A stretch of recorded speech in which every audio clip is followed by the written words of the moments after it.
Good. How are you doing? Good, good. It's been a while. It's been two I know. years. I probably I That kind of could very lost well track of be. here a little bit.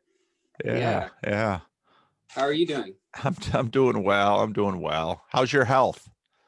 Yeah, it's gotten a lot better.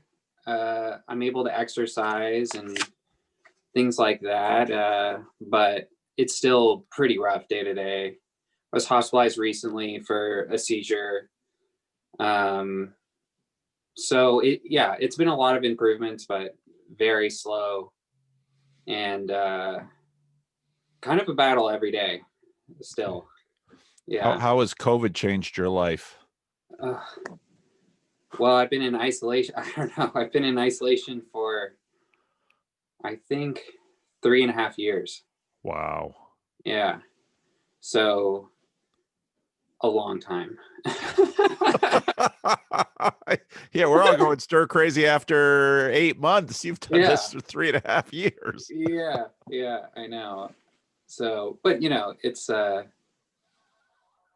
it's weird because it's sad to see everybody dealing with this. But at the Yeah. same time, a part of maybe the greedy part of me, is kind of like, oh, now I don't, now everybody's kind of collectively living like me a little bit. So, Maybe they understand a little bit. yeah, yeah. But I watched your interview with Griswold Grimm, Yeah.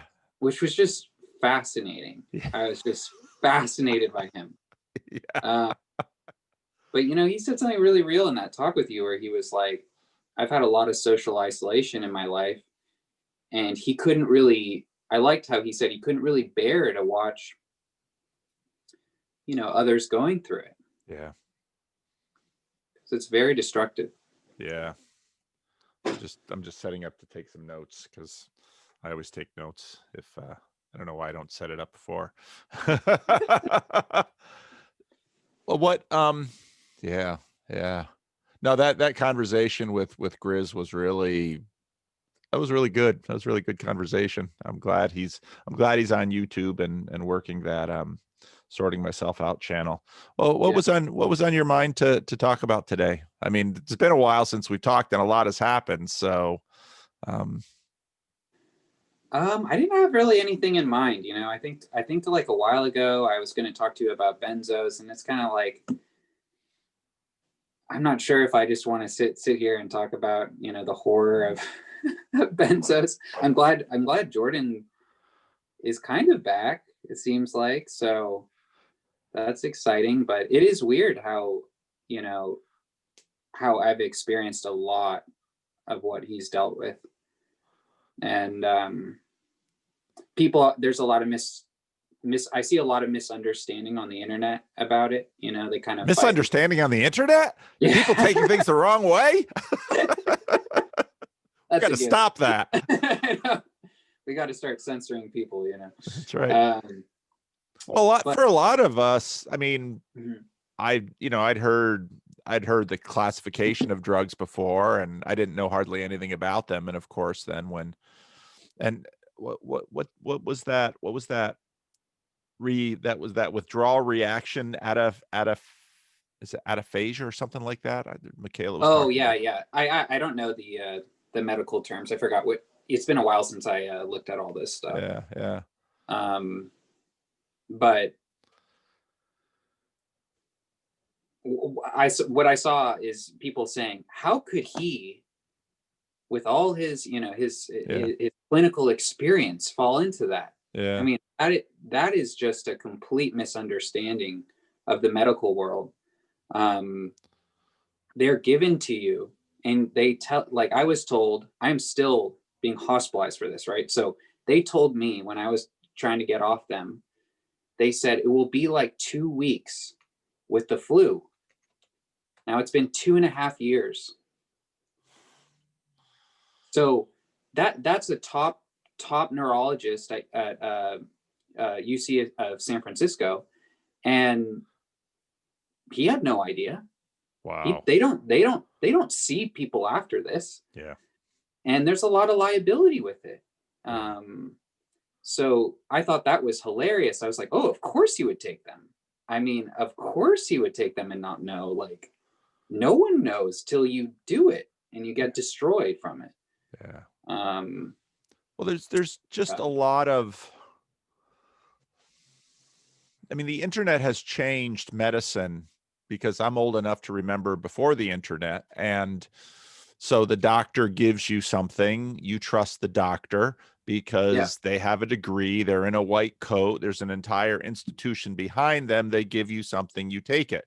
Now, of course, with the internet, anything that the doctor says and does, you can go back and Google, but that's its own snake pit too. I sure. mean, find any practice or food or anything, and there will be people on the internet that that say this is the cure for everything, or this is the worst thing in the world. And, Yeah, and so and then we're there in the middle of this miasma. Well, and this isn't obviously just medical things. It's politics, it's science, it's religion, it's yeah, almost everything. We're in a blender of information. And at least in this situation where you've got a medical condition, well, I mean, your biological life actually depends upon it. yeah, So what do you do?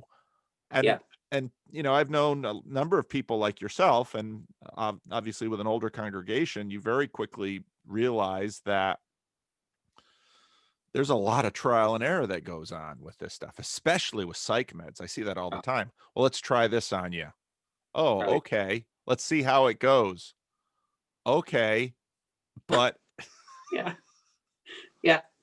No, they really think these people have it all together, and I have a much different look at doctors. Like I almost look at them as killers. Um, that it's your responsibility. You're an advocate for yourself. They will kill you and then they'll walk away and have lunch.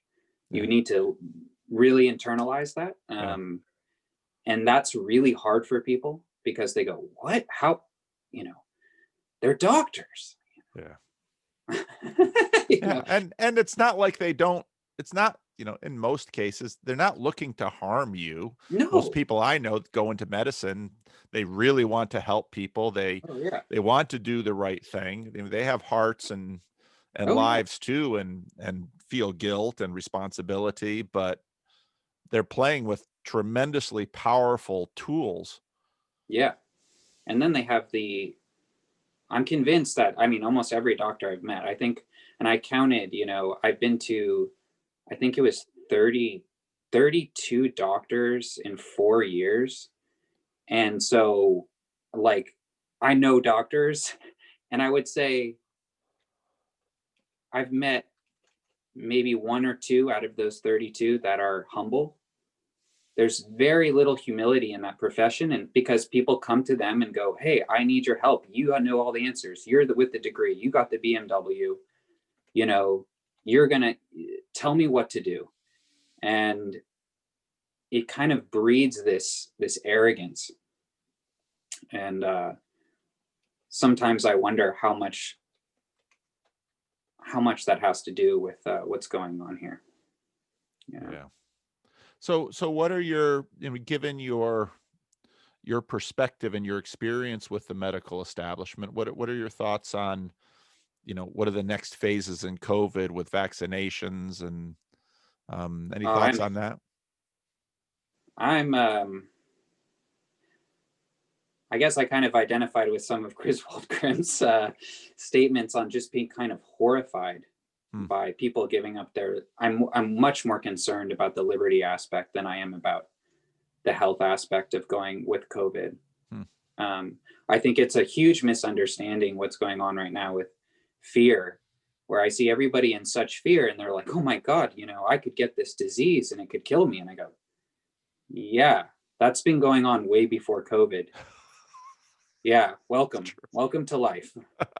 Anything can kill you, and diseases kill 14-year-olds and they kill 9-year-olds. Yeah. But no one wants to face that. It's very hard. And I get it. We're all just lucky to be here just Yeah. for today, so Yeah. I find everybody's fear. I'm like, it's very strange. I'm like, why aren't we discussing heart attacks? Why aren't we discussing cancer? Why is there no push to destroy these things, to end this evil on the earth? And I think I like how people are so willing to go after this one, but I'm convinced that a lot of that has to do with the media, and I hate the media. I would say that that's one of the things. It's, maybe I need to work on that. It's like forgiving the media. I mean, so you've been in isolation for 3.5 years. What has brought this about with respect to the media? Because I guess I mean, how do you fill your days? We have these screens and things. So Yeah. what has brought that reaction in you? Going to when I got out of treatment initially, I was able to. I still hadn't come off benzos and stuff, and so I was able to move around for a few months. And I went to a riot in Berkeley. I went to that. It was called the Battle of Berkeley. It's where there was a huge riot and all that stuff. And I went out there specifically like to see. I was like, I keep hearing that these Trump supporters are all white supremacists, and that like that's who they are. And so I was like, and so I worked right there, and I was like, oh, I'm gonna go walk over to this park and see who these people are, and see if the media is lying. Because I always, ever since I was little, I was always just like, the media makes money off of death. That's how it's perverse. And so I went there, and it was just completely the opposite of that. And then that was a really profound moment in my life, because I saw young people, like I saw a young, he looked, like an Indian American kid who was probably 80 pounds. He had like a MAGA hat on and just getting stomped on. I saw like a middle-aged man who was waving an American flag get beat till he was bloody. And man, I didn't see any media around till it ended. Then ABC came in, and they reported that the white supremacists were there and all this stuff. And I'm sitting there, I'm like, and then the cops also just stood there in front of, literally, I mean, maybe 50 feet away, while people are getting stomped on. And I was just like, this is completely the opposite of what they've been saying. And then I've been using this time to read a lot, and specifically about the Soviet Union, and the history of our media with the Soviet Union is absolutely despicable. I mean, Walter Duranty, and it's inexcusable what they have perpetrated in the past. And so I now can't even listen to conservative arguments. I always tell my wife, it's like I turn on YouTube or whatever, and I'll be following a bunch of conservatives, and it's like, can you believe that the media lied? I really, can you believe they covered up, these concentration camps in China? It's like, yes, they've been literally doing that the whole entire time. Why do you give them any respect at all? Their history is a bloody one. It's a very bloody, sick, or I was researching Ted Turner. If you ever you just sit researching Ted Turner, the man who created the daily news cycle. Yeah. I mean, he is one of the most sick people. He's talking about depopulation, how we should have a one-child policy, and then he has 5 children. I mean, he's the definition of a hypocrite who wants to control the world. You know what I mean? And sell debt. I think he was pretty open about that. He's like, we just sell fear. We sell fear every day. And I'm like, okay. Is that what he said? Yeah, I think in an interview in the 80s. And then he was kind of like an environmental fascist. That's how I would describe his views. He went to North Korea in the 2000s, and he was like, I didn't see anything bad there. It seemed like stuff was working out, Okay. They always have a soft spot in their heart for totalitarianism, you know, and that's inexcusable to me. It's just simple as that. So, Well, we've talked about two institutions that are, I mean, media is deeply important for a kind of public sense making. yeah, And, you know, I was also a little struck by, you know, COVID, let's say, versus heart disease, and, you know, the hard won sobriety with which you approach the medical establishment. And, you know, my experience of both doctors that I know personally and journalists that I know personally, yeah, you know, we don't want to get too Rousseauian here and just imagine, well, it's the institution that sort of corrupts them.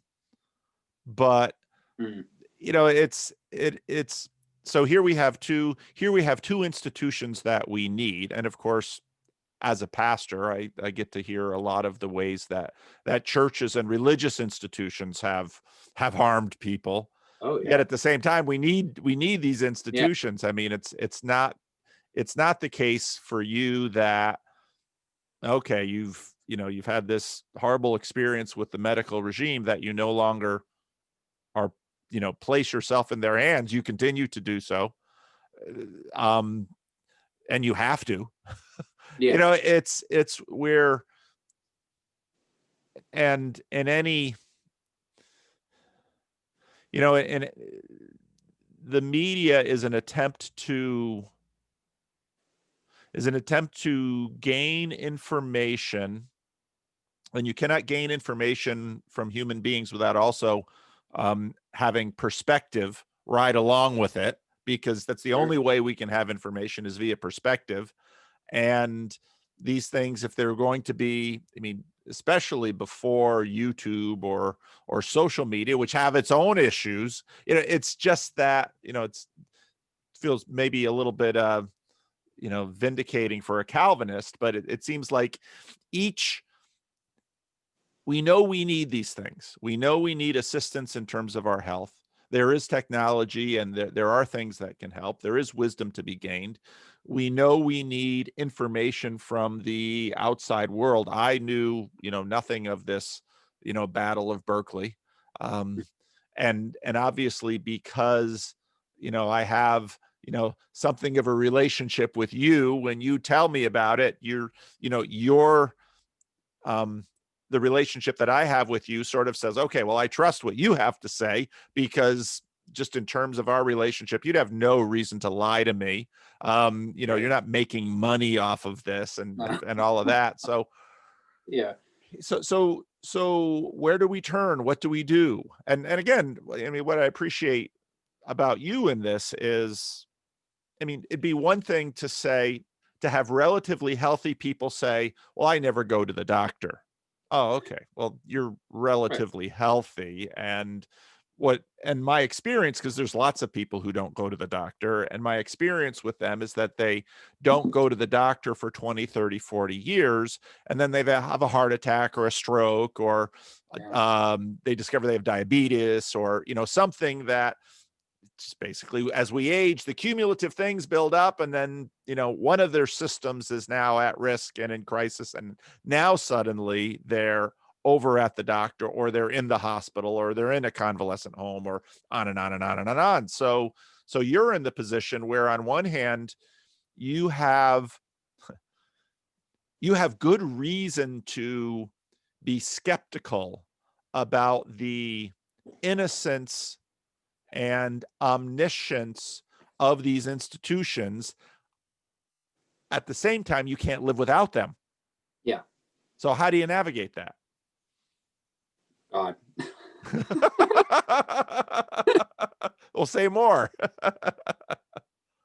I don't know. That's the only thing I can rely on. Okay. I mean, that's the only thing that's been with me in these moments. Literally, like when I have these seizures, like I've been trying to kind of gain some meaning from them, because I feel like it's been going on for so long that I'm being tested and I have to learn from them.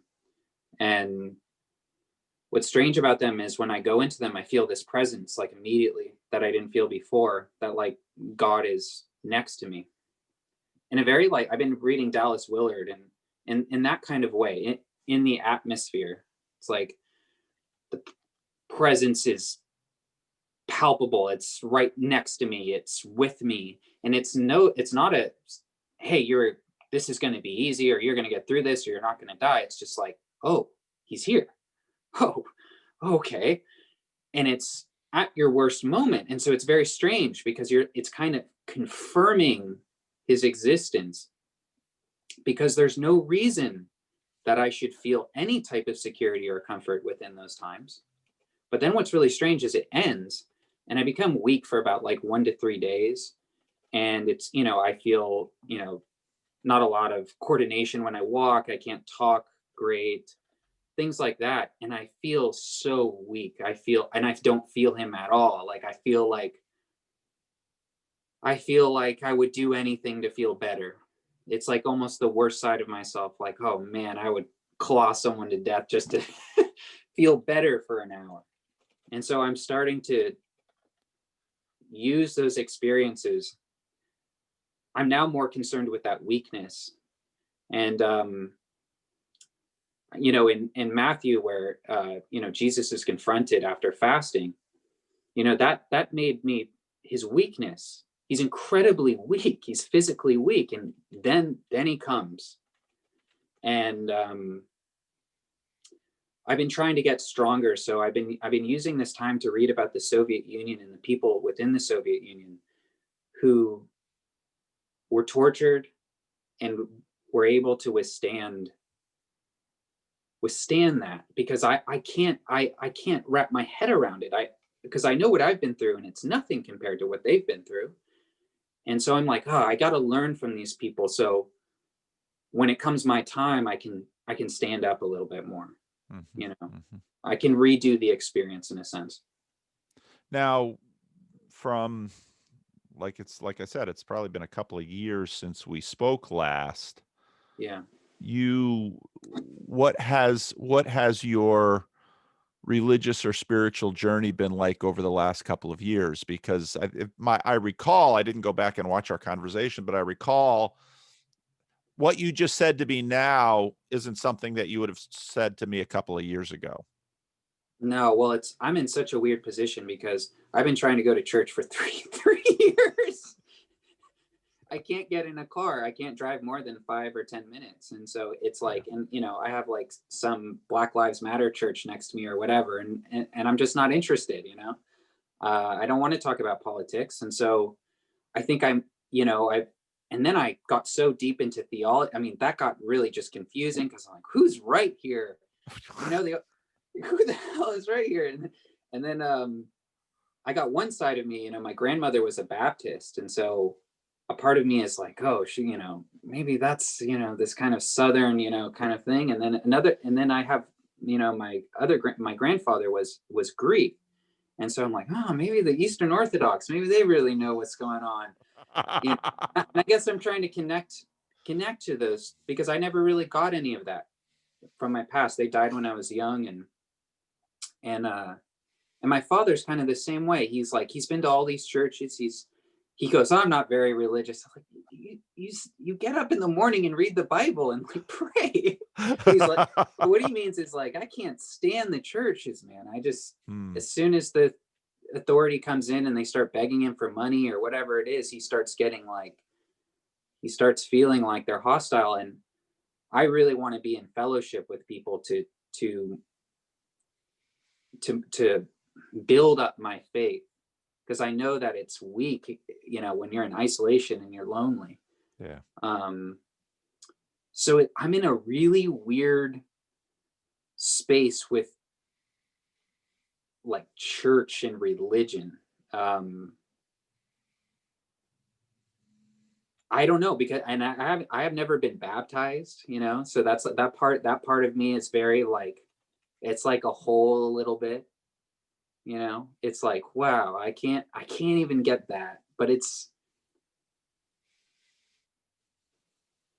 I'm just like, this is the test. Maybe this is the test. Wow. So you've been a huge opening for me, because it's like, oh,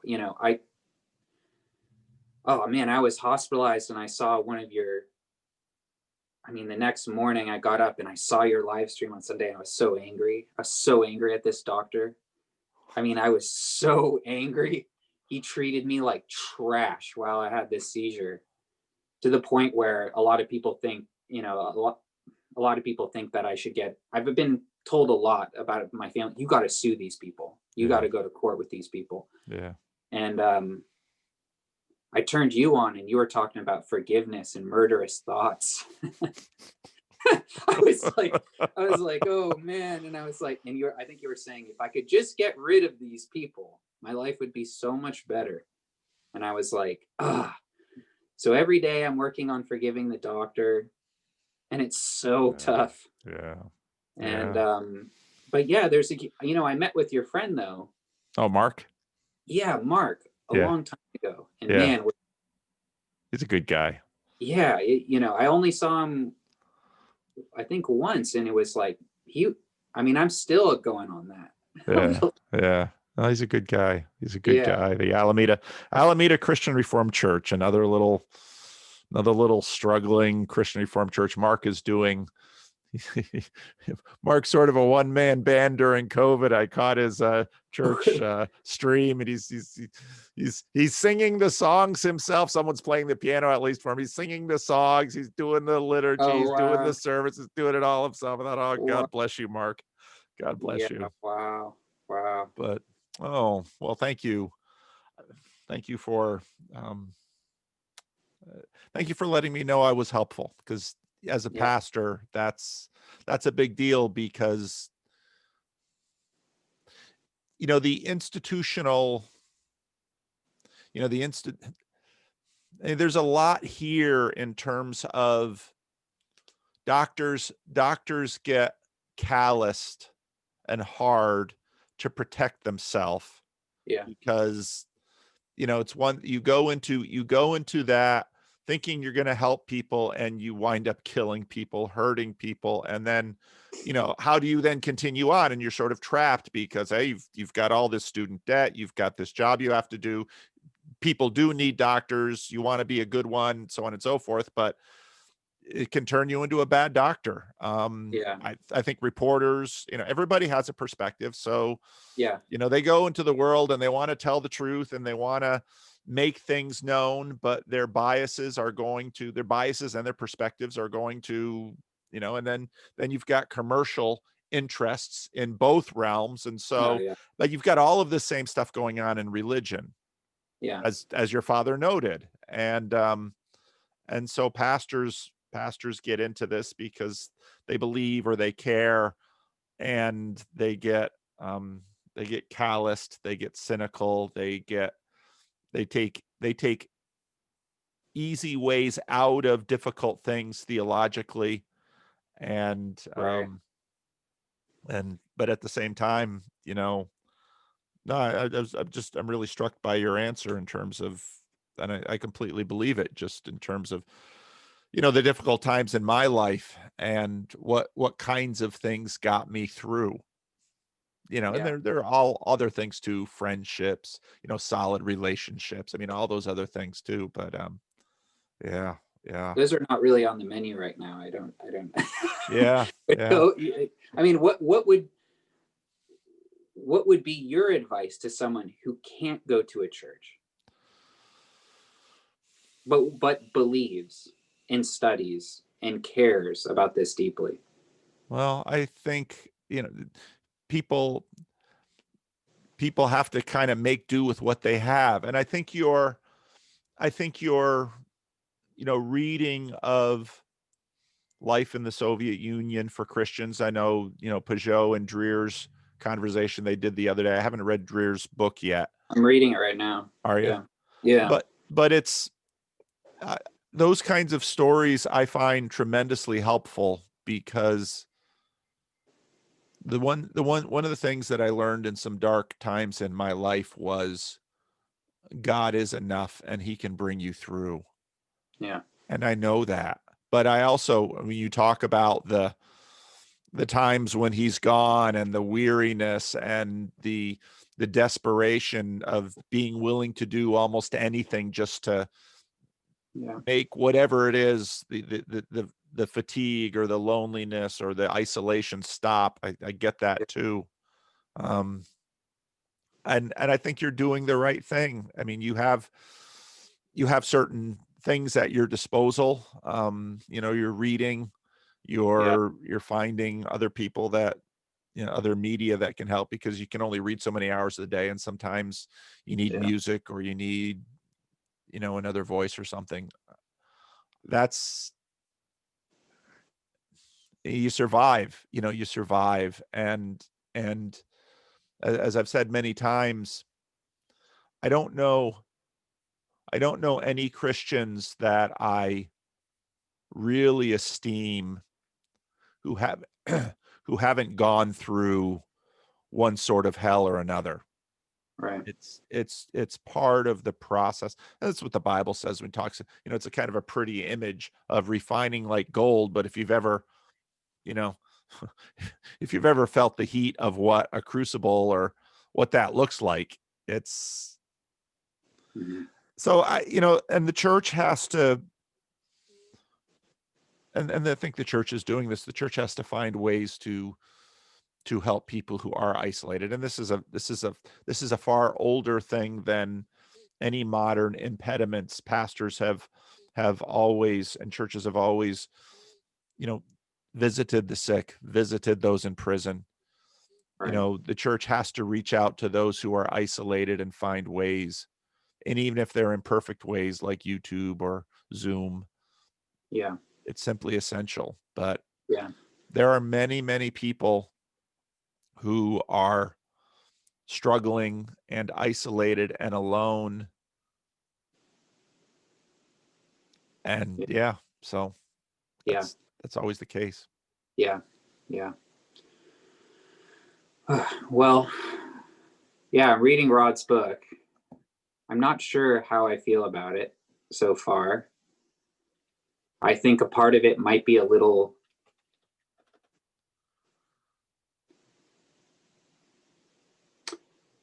I understand what he's trying to do and the people he's trying to warn, and I think it's very probably warranted, what's going on. But I also I think we have to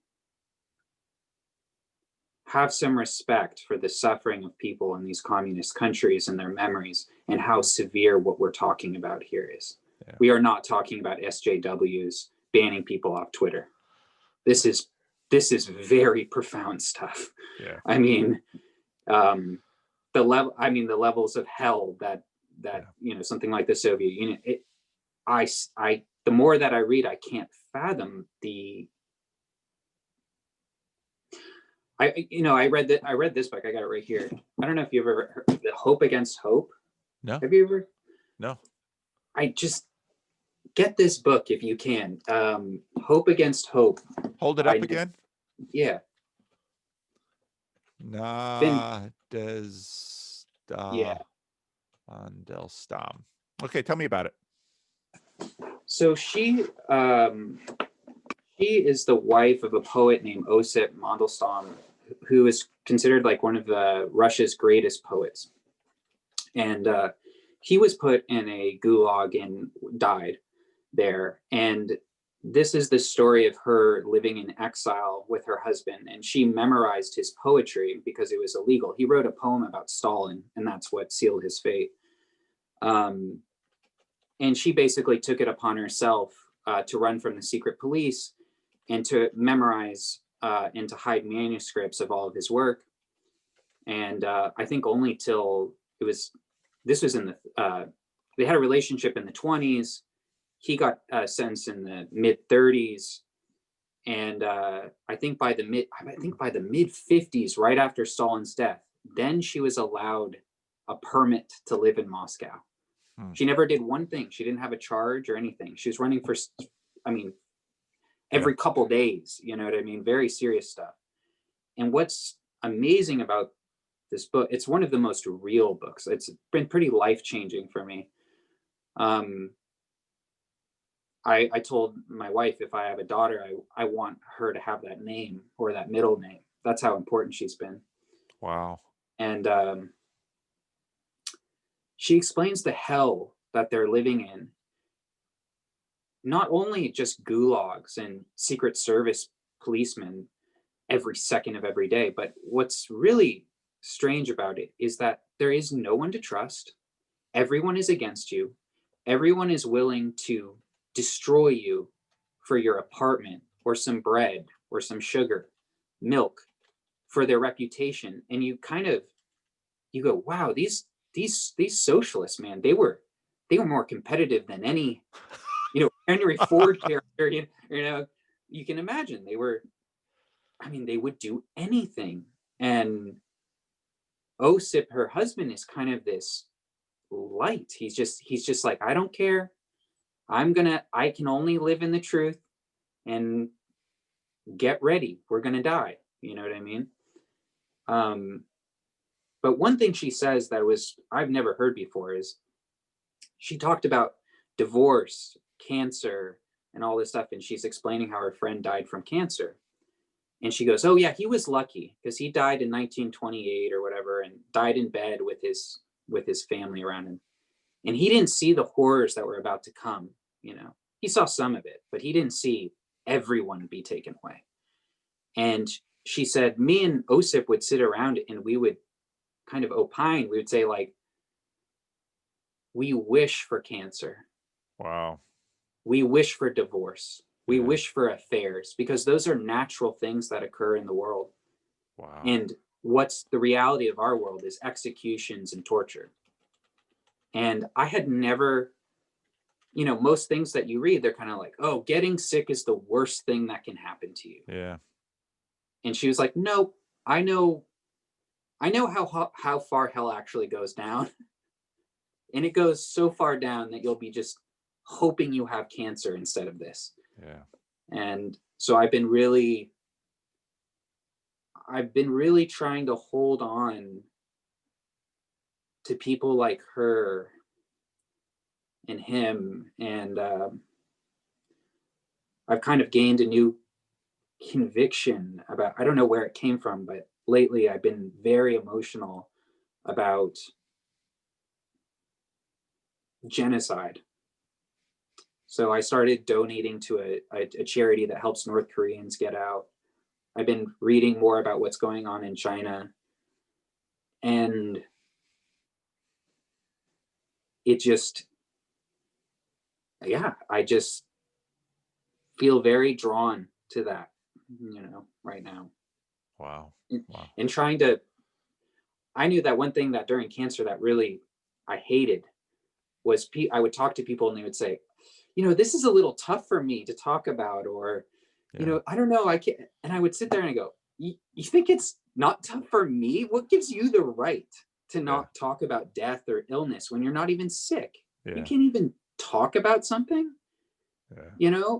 And so I've been really trying to open myself up. Another thing that I did was, there was a famine in 1921 called the Volga Famine that was really famous.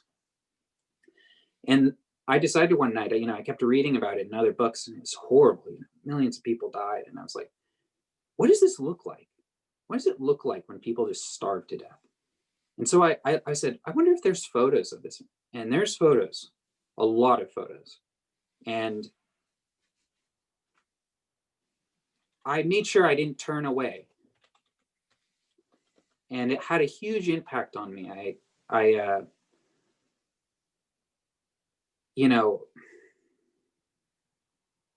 They were eating their children. And they have photos of literally the marketplaces with cut up children, and they're selling cut up children. And they have people in the throes of death. And they're clear photographs. You can focus on their eyes, and they look like aliens. And it's not okay that we don't remember these things. I am very sad about my education, and something Jordan is very good at talking about is we need to internalize these periods of mass suffering. And I think that's one of the biggest problems today. is that we all think the world is falling, and it's not even close. It's just not even close. It's, Yeah. yeah, we're so blessed. Yeah. Yeah. That's true. That's true. That's true. Well, and listening to you talk also makes me think about the strangeness of suffering. A lot of suffering that goes on now is, so The Crown was on Netflix, and my wife and I watched The Crown, and we've been watching some other stuff on the royals.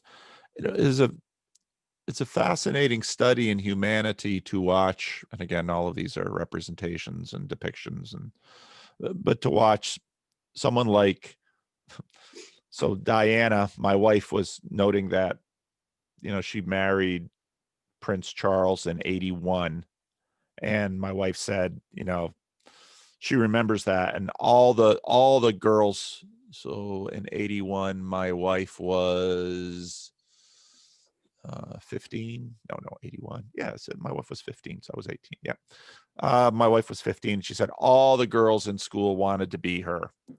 And so here you have this young woman who is, by virtue of marriage, made astoundingly wealthy, lives in palaces, but yet is in some ways this prisoner, and, gets bulimic in terms of, trying to, binge and purge. And it's like, this should be this should be the most privileged, fortunate person on one of the most privileged, fortunate persons on the face of the earth. And she can't stand herself or her situation, almost to the point of suicide.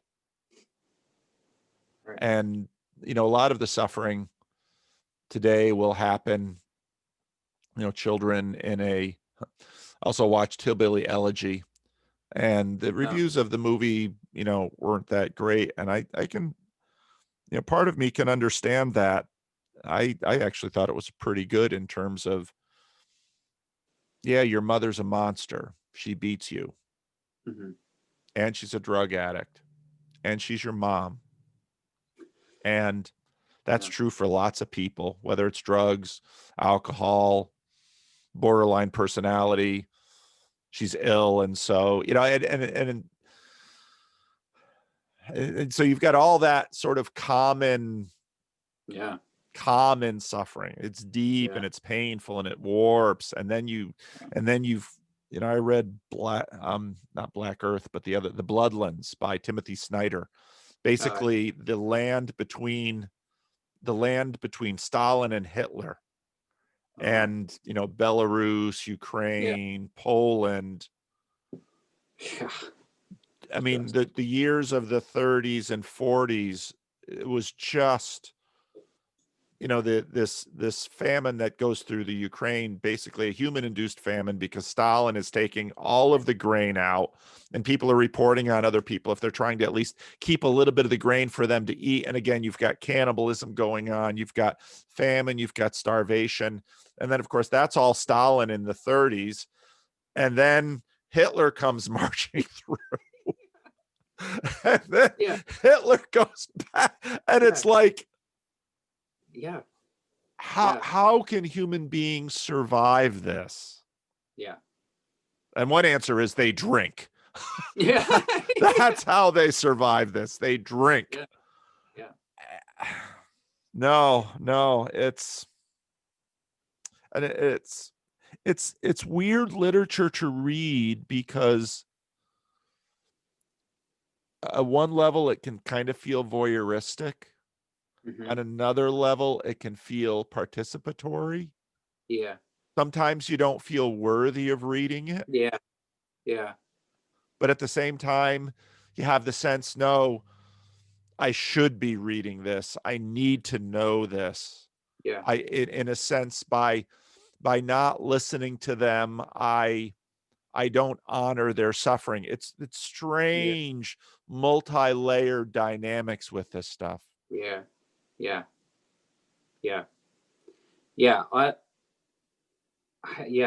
think honoring their suffering is that's all. That's our job Yeah. in Yeah. this world. Yeah. Yeah. I don't see what else. Being distracted is not working. Yeah. you Yeah. know, Yeah. I mean, yeah.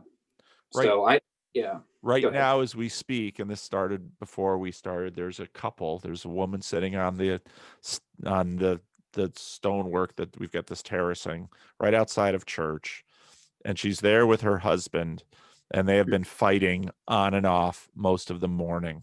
Oh man. And you went and you've slept with those bitches, that's what she's hurtling at him, Oh, and he's throwing things back at her, and they're doing this right here in front of the street, and and it's loud enough, they're about 20 feet away from my door, but it's loud enough that even through the door and the walls, I can make out a lot of what they're saying. The mic probably doesn't pick it up because I've got to set the mic to this, but here is the human condition, and these people they're in this case they're African American. They have a culture, they have a story, they have a past, but at the same time, the government isn't locking them up, and just the and it's their, and it's a married couple. They are married. I mean, I picked that up pretty quickly. I'm your wife, and so okay, they're married. And yeah. but it's, and you with your, with your cancer, and with the, yeah, it's, yeah, yeah. And again,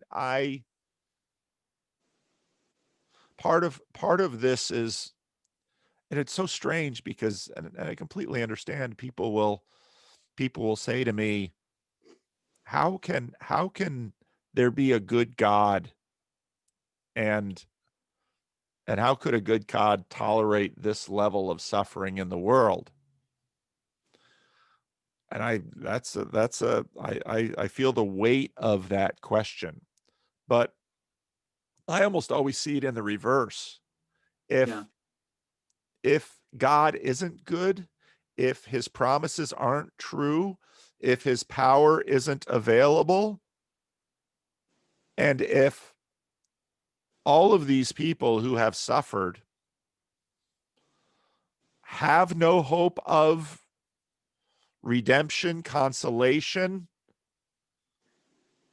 well, then I don't want to be then I don't want to be a preacher. I don't want to be a Christian. I don't want to give false hope. But Yeah. if all that hope is false, that's a thought that's way harder to deal with, because then we're just left to despair and nihilism and suicide and genocide and, Yeah. you know, destroying life because life isn't worth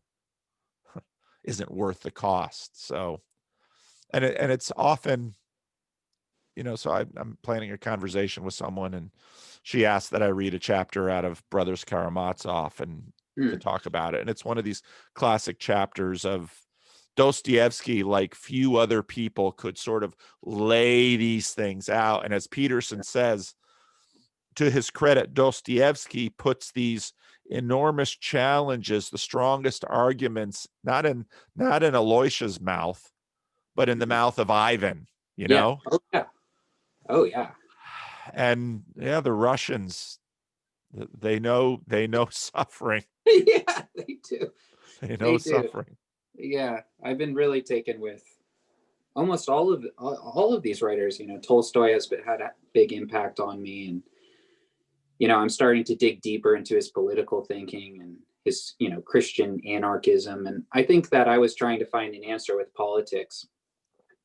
And I think a lot of people were, especially in around 2016, 2017. It was like, okay, we get that this is insane over here. This is pretty obviously insane.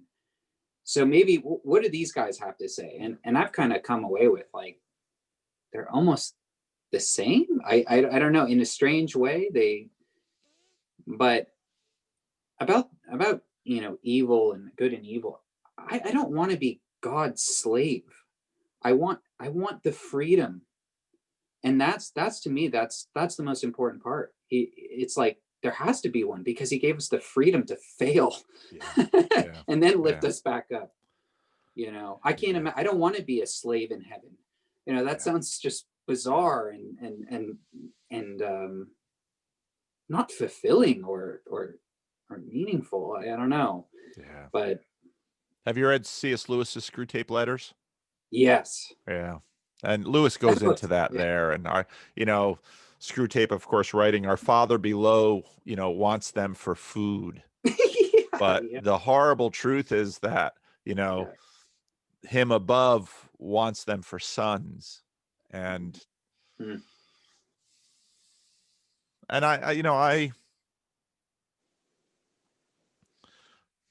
I have to believe in God's justice and God's mercy yeah, and the consolation and redemption of suffering. yeah, I can't not believe that, because I couldn't, and I have an easy life. I'm healthy. My kids are healthy.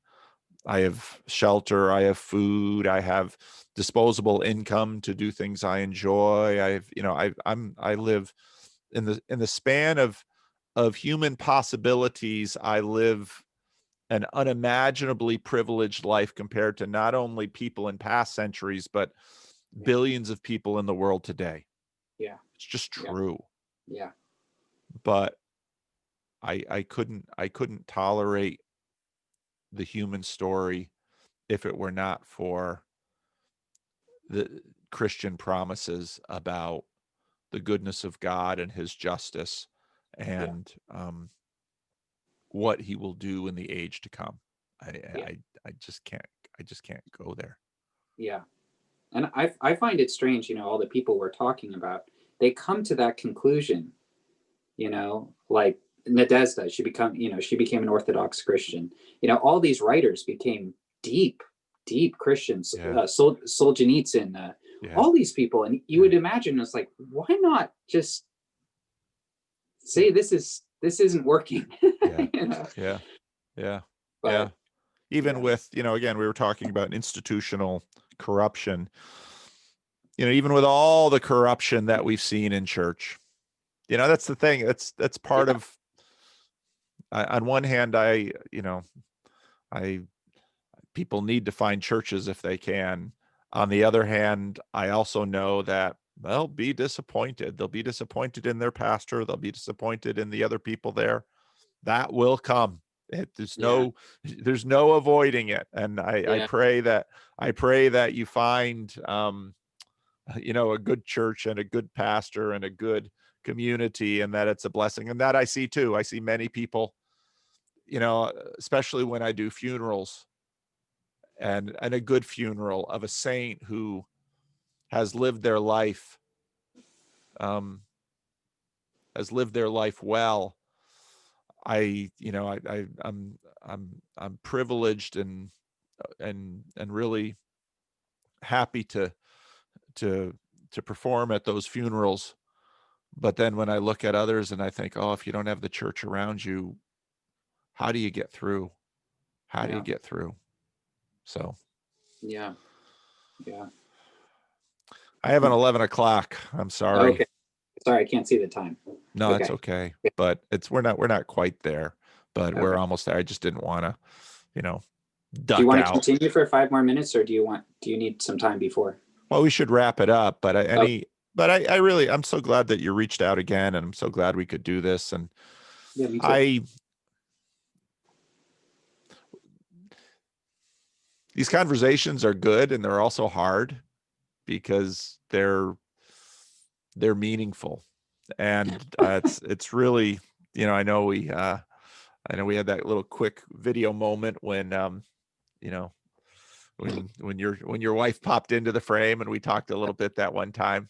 That was really Yeah, yeah, special. yeah, yeah, yeah.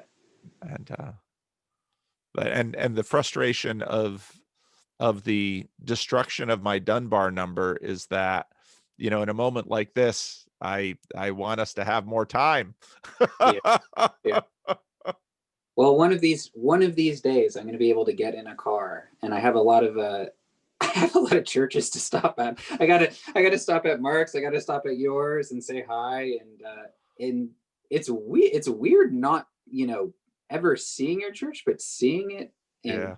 seeing you all the time and constantly. It's like, wow, I wonder what it looks like really when you're inside. It's kind of voyeuristic, like you were saying. That there's kind of a voyeurism aspect of all of this. So, Well, this, but this to me is again another reason why I believe the Christian gospel, and I believe that, as the amazing verse in Amazing Grace, when we've been there 10,000 years, we've no less days to sing his praise. We also have no less days to the Dunbar number will be a thing of the past in the age to come.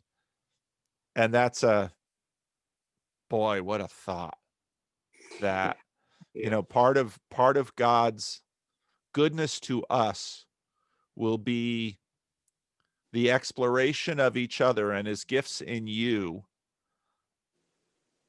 without the kinds of distraction, limitation, disruption, corruption that we deal with here and now. Even that thought alone, gives me strength and joy and pleasure. So yeah, yeah. I'm I glad think you're I'm that. glad you're reading Dallas Willard. Oh man, Yeah, he's he's pretty solid. yeah, yeah, yeah, Solid thinker. Yeah, yeah, yeah, yeah, yeah. yeah. Uh, Yeah, amazing. I've Gosh, been trying to get less into theology and more into living a better life and being a better yeah, person. I'm yeah, starting yeah. get out of the net. Yep, yep. Get the Yeah, practices, and that's something I remind people. Part of the problem is that and we're talking on Zoom, we're using words, we're looking at screens, and we tend to fixate on that. But this should be in the service of real living, not yeah, doing this. So yes, yeah. it's something All right. that you've been, obviously you've been deprived of, but it sounds like you haven't wasted your sufferings, and that's good. I hope not. I haven't gone insane yet, so No. that's a plus. I think you're growing saner even as, Oh, I like that. we meet in this way. So Good, good. I'm glad to hear that. I can see that. I can see that actually. It's like, Good. when you see a kid and you only see a kid when it's your kids, you don't see them change because you see them every day. But when you see other Yeah. people's kids after a few months or years and you say, "Oh, wow, they've grown." I can see that in you. Oh, that's great to hear because I have no perspective like that. I Yeah. can't see that. Yeah. Yeah. Yeah. So No, I I can appreciate see it, that. Paul. Well, Nik, this has been a joy, and I will pray for that day that you can get into a car and join us at Living Stones. And I Yeah. hope maybe one or two other people from Living Stones will have watched this, and so that when you come, it won't just be Paul and, oh, he's another person from YouTube with Paul, but oh, that's Nik. And I hope they can have a perspective of what this means. And I know Mark will watch this. So Okay. Awesome. All right. I really appreciate it, Paul. I'll talk to you soon. is this something you'd like me to share, or what do you think? Sure. Yeah. Whatever you want to do. Okay, I think others would benefit from this conversation. So, Okay. Great. all right. Thank you, All right. Nik. All right. Take care. Thank you. Bye-bye.